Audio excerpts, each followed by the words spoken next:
எடுத்துடுறோம். இந்த சோயாபீன்ல இருக்க ஆயிலை எடுத்ததுக்கு அப்புறம் தான் இந்த சோயா சங்கே ப்ரொடியூஸ் பண்றோம். அதனால இதுல வந்து கொழுப்பு சத்துக்கு வேலையே கிடையாது. கொழுப்பு சத்து மிக மிக குறைவு. அதே சமயம் புரத சத்து மிக மிக அதிகமா இருக்கு.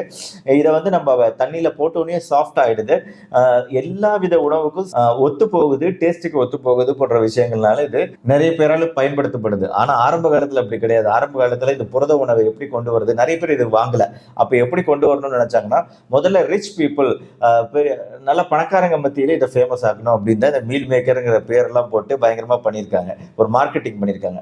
ஸோ அப்போ அந்த சீக்ஸ், அதாவது பஞ்சாப்ல இருக்கக்கூடிய சீக்கியர்கள்லாம் வந்து நிறைய இதை அவங்களோட புலாவ் இந்த மாதிரி நார்த் இந்தியன் டிஷ்ல அதிகமா இதை யூஸ் பண்ண ஆரம்பிச்சாங்க. அதுக்கப்புறம் போக போக ஃபேமஸ் ஆகி அதுக்கப்புறம் இந்தியா முழுக்கவே எல்லாருமே இதை பரவலா பயன்படுத்தக்கூடிய அளவில் இன்னைக்கு மீல் மேக்கர் ஃபேமஸ் ஆயிடுச்சு. என்ன ஒரு பிரச்சனை, யார் சாய் ஃபுட்ஸ் சோயாபீன்ஸ் சாப்பிடக்கூடாது அப்படின்னு சொல்லுவோம்னா இந்த தைராய்டு இருக்கிறவங்க எல்லாம் பயந்துக்குவாங்க.